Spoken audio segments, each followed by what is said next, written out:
Should the United States withdraw its forces from Iraq and Syria, or should we keep them there and defend them at any cost?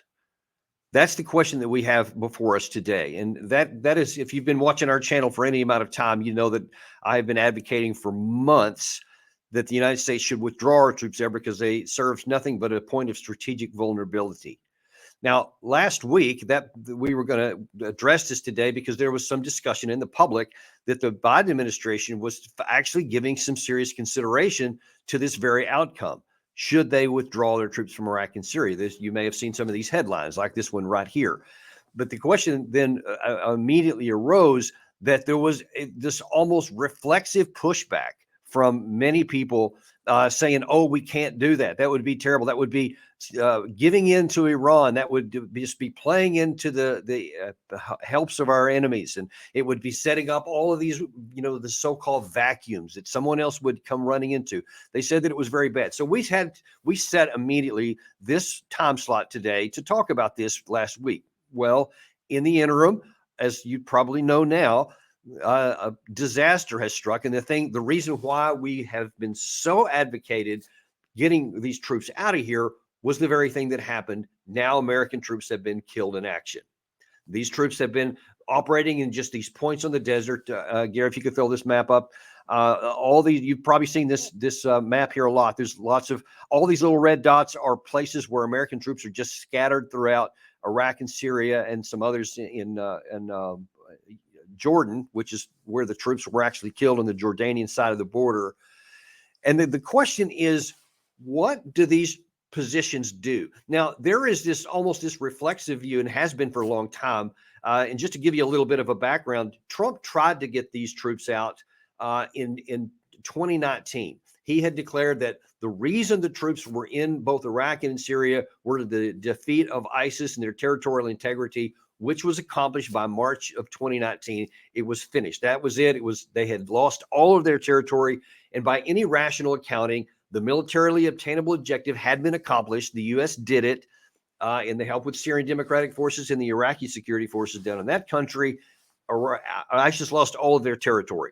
So our troops should have withdrawn then. Trump said he was going to, but then he came under enormous pushback within his own administration, within the Pentagon, all kinds of pushback that says, no, don't leave, keep those troops there. That's the case everywhere. We tried to get out of Afghanistan, I don't know how many times, and everyone's always saying, no, we can't do that because it'll create this vacuum and ad infinitum.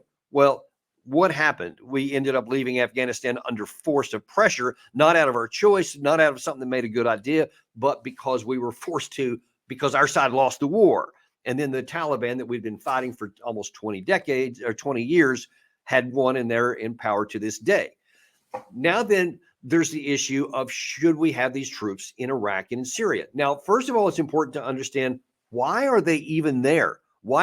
Do we have troops in Iraq and Syria? If they were there on a counter ISIS mission, and that ISIS mission finished in 2019 when Trump finally declared that, and it was so, why are they still there? Now, in November, John Kirby, when these attacks started on our troops there, claimed this. We're not looking to escalate, but we absolutely have a viable mission in Iraq and Syria to go after ISIS, which is still a viable threat. And we got to make sure that we have the troops and the capabilities to do that, which means they need to know that we're going to do what we have to do to protect them. I would note that the flurry of attacks that occurred just in the wake of the strikes we took over the weekend were ineffective, no injuries, no significant damage, and most of them were intercepted. I get so tired of hearing those comments about, we're going to do whatever it takes to protect our troops, except the one thing that can protect them is to get them out of harm's way. Folks, all those dots I just showed you on the map are almost all just small little outposts. This one, in fact, you can't see it under this map here, but it was where the troops that were killed over the weekend, where they were, that one right there, that little red dot right on the corner of Iraq, Syria, and Jordan, was called Tower 22 was the location. That was basically a supply base that helped the Al-Tanf garrison that we have on the Syrian side of that border. And basically all they do is provide logistics and can sustain each other. And then they also try to provide security for each other. But they're not producing anything of any value to the United States. Let me be very clear on this and make sure, in case you're unclear on this, those troops are not there to protect America. We are not made any safer by having all those red dots spread across those two countries. It helps you. It has helped Iraq a little bit, though that's now, they don't even want us there anymore because we're more of a vulnerability to their country than we are a help. They're actually in the process of getting us booted out of the country against our will. Well, the question should come in. Why? Why is it against our will? If Iraq is actively at their prime minister and parliament level trying to get rid of us, why are we trying to stay there? Why are we pushing back on that? Why do we want to keep our troops there in all those locations when they keep getting shelled, bombed, and now with drone strikes? Why do we want to do that? The problem is no one is thinking. As Doug McGregor said on our show earlier today, we have no strategy. They're just there because we're there and we don't want to leave. There's no value to our country because the ISIS in Iraq and Syria on the ground pose no threat to America because they don't have the capacity to leave their locations to come to America or to come to where our allies and assets are, that those troops do anything to pretend against. We have a very effective terrorist capacity in our country, which has been significantly escalated and advanced since 9/11. And it has done a remarkable job. I mean, we haven't had but just a couple of relatively small terrorist attacks against our country since that time.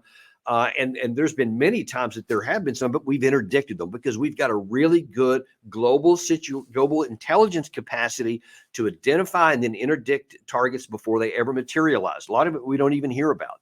But the fact that you haven't seen any, there hasn't been any, is evidence that there's plenty of good opportunities and capabilities to do that.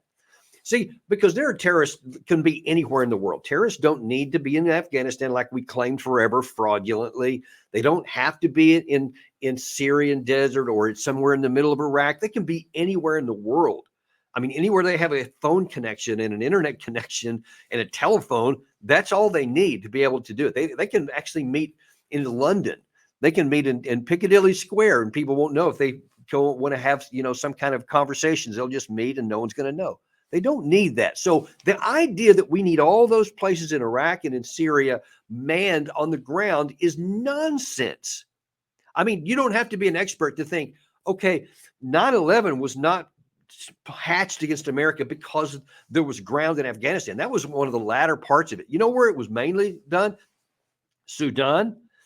It was done some in Pakistan, Germany, Florida, Maryland, some places. It was done all over the place. A lot of the planning, the preparation, the coordination, it was done all over the place, basically from people traveling around. And they have the satellite phones and internet connections, and those things have continued to grow. It didn't help. Wasn't necessary for the ground in Afghanistan for 9/11 to happen to us. And all of these places, they don't need it today. I mean, we see that, hardly anybody actually works at the office anymore. Everybody's doing remote work and they use their computer. Do you think the bad guys are any different? That they don't have the capacity? Somehow they're still in the Stone Age and they must be on the dirt in Syria. They must be on the ground in Iraq somewhere. It's nonsense. And anyone who's willing to just examine the reality and look on the ground and understand how things work in the real life knows that. Then we have the question, why do you want to keep them there? Now, we've been arguing for months that because of all these strikes, it was just a matter of time until Americans were killed. And it was in anguish in me because I've seen Americans be killed in combat and I know what it does to their family members. And I thought it was absurd to think that Americans would die because we didn't want to get them out of there. In the aftermath of this strike, you've had both the CENTCOM and the Secretary of Defense have come out with statements about this situation. And here's the first one from the Central Command. They're explaining what Tower 22 area was. And I want you to notice that highlighted part there at the end. It said, it was 350 people were at this base for the lasting defeat of ISIS. Remember that phrase because you're going to see it here just a second, verbatim. Here's what Secretary Austin had to say. He said that he was outraged and deeply saddened by the deaths of 3 U.S. service members and the wounding of other American troops who were deployed to a site in northeastern Jordan to the Syrian border to work for the lasting defeat of ISIS. It's like they keep wanting to reiterate over and over. They're there for a valid reason. They're not there for a valid reason, folks. That's not true at all. That's what they keep saying because they want you to believe that. If they can make you think that, man, it's a tragedy, it's sad that they died, but darn it all, it was necessary for our survival and security. In fact, that's not just a hypothetical situation because that's what the president said. Now, immediately after this, he was asked at a campaign fundraiser yesterday what had happened. Gary, if you can play that video. I want to point out that we had a tough day last night in the Middle East. We lost 3 brave souls in an attack on one of our bases. Yes. And I'd ask you for a moment of silence for all 3 of those fallen soldiers. Jesus.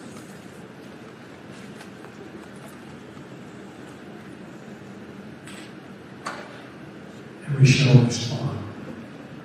So he's trying to be tough. He's trying to be sincere and trying to be tender and, you know, with those poor souls and all this. And it briefs well. It makes a good video. I've seen that, you know, on nearly every TV channel. And then he subsequently released a statement to where he said, you know, these service members embody the very best of our nation, unwavering in their bravery, unflinching in their duty, unbending in their commitment to our country, risking their own safety for the safety of their fellow Americans and our allies and partners with whom we stand in the fight against terrorism. It is a fight we will not cease. Come on, man. That is nonsense. That's something that you read on the back of a Hallmark card or something. No one talks like that. That's not what a real person talks like. I don't know who wrote that. It certainly wasn't him, but it's also insulting to me as a veteran, as somebody who has put their life on the line. If our country is attacked, Pearl Harbor kind of a thing, and you send people into combat against the perpetrators of that, and some die, all of those words then work because we were attacked and we're literally physically defending our country. That's why I signed up. That's why I joined the military. That's why a vast majority of other people joined, because they love America, they love our country, and they know when they sign that piece of paper, they may one day have to sacrifice their life for their fellow troopers and for their country in the conduct of that mission. What they didn't sign up for is to be sitting in the middle of a damn desert somewhere on a red dot on a map that is disconnected from anything about America, that is not associated with our national security, that it does not help keep us safe, and you may lose your life. Now, I don't know what the families of those people who were killed the other day, I don't know what they're going through. I know it's extraordinary grief. I know that they're anguishing. And I don't know if they've ever seen this channel or if they ever hear these things, but I know that they're going to want to cling to words like that because they want the death of their loved one to have mattered. They want it to mean something, but it didn't. And if we lose any more, that won't either. And this whole path that they're on right now of we need to try to escalate this. We need to go and hit Iran because ultimately Iran was behind this. Even though Kataib Hezbollah probably pulled the trigger, it was only because of instructions for Iran. That's speculation. We don't know that part. Whoever did this deserves to die. And I unequivocally say that the president must go after whoever killed our troops must die, point blank. Because that's just what it's biz to be the commander in chief of our country. But if I hear one more time, whether it's the Secretary of Defense or the president say how much they care about our country and how much that they want to protect our troops, and there's no higher priority than the protection of the troops, I'm going to throw that BS flag and say, you had the chance. I've said this on the air before this happened. I said, if you don't do anything to move those troops out, if you don't get them to safety, then you don't care about their lives. You don't care about keeping them safe because you had it within your power to get them out of there before anyone was killed. They didn't do it. The Secretary of Defense didn't do it. Chairman of the Joint Chiefs of Staff didn't do it. The president didn't do it. Nobody took any action. Now then, there's 3 dead Americans so far. Now, of course, you got all of these typical people coming out of the woodwork like John Bolton, Jack Keane, Lindsey Graham, all these guys who want to now throw missiles and stuff into Iran. All they wanted, I think they've been just chomping at the bit, loving any opportunity to do this. Lindsey Graham pointedly said before all this happened, if any Americans are killed, he's going to insist that there be some attacks in here. You see some of his recent tweets there. Hit Iran, hit them hard, hit them now. Look, That's just a bunch of blah, blah cheerleader for people who don't have any skin in the game. Okay. They're not the ones who are going to be paying the price for this. They're not sitting in the desert going to be bringing shells back on the ship, because if the president acts on these recommendations, I can assure you that those three will not be the only ones to pay the price. More missiles will come. More drones will come. More attacks on the ground will come. And more Americans will be killed and wounded for nothing. So I don't want to hear any of this nonsense about we care about our troops if you don't do the one thing that can actually protect them. And let me tell you a little bit about what can be done. Here's what should be done. The president should say to Iran, okay, we don't want a war with you. We don't want to expand this into a war, and we don't have to.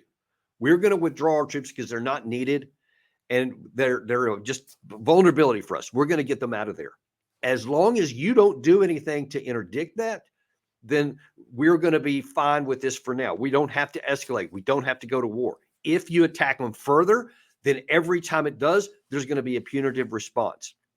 Whoever did it is going to pay triple the price. It's not going to be a 1-for-1. It's going to be everybody who had anything to do with them being killed is going to die. But we don't want to escalate a war, so we're going to get ourselves out. Now, it's going to take some time because you can't do this thing very fast. It's got to be methodical. It's got to be well planned. It's got to be resourced. It's got to have logistics, the transportation, all that stuff has to be taken care of. So it'll take a little time, but that's what we need to do. Here's what you also need to understand. That is not going to, hand a victory to Iran.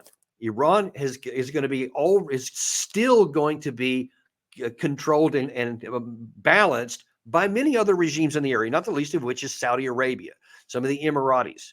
There's plenty of people that are against Iran. That's not going away. That's going to stay there like it was 1,000 years before we got there. So let that sink in for a second.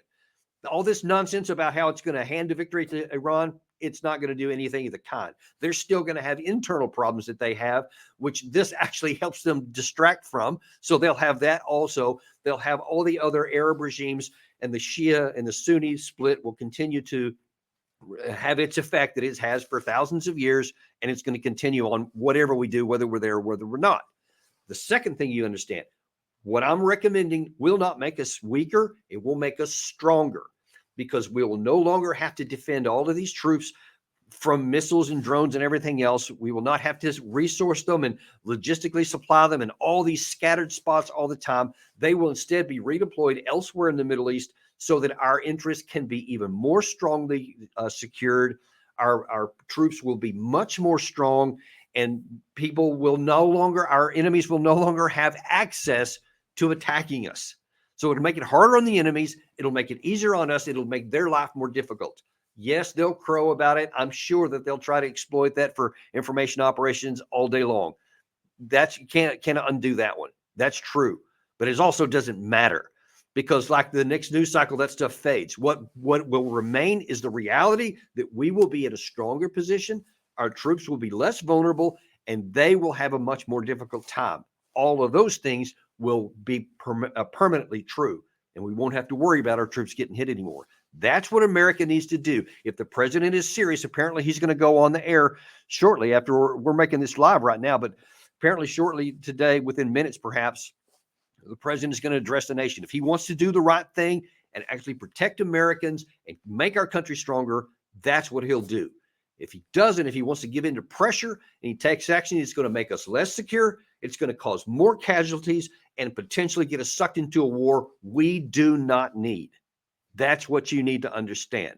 You can either take a path of making us stronger, or you can take an arrogant path that's going to make us weaker and suffer more casualties. That's the path that's laid out for us. And that is why we need to withdraw our troops from Iraq and Syria. That's your deep dive for today. Appreciate you joining us. We're going to come back with Professor Bartov later on. Omer Bartov, one of our favorites, really go-to guy, former IDF officer, knows so much about the Israeli-Palestinian situation. We're going to talk some more about that. 2:30 p.m. today. Join us for that. Like and subscribe, and we will look forward to seeing you later this afternoon on Daniel Davis Deep Dive.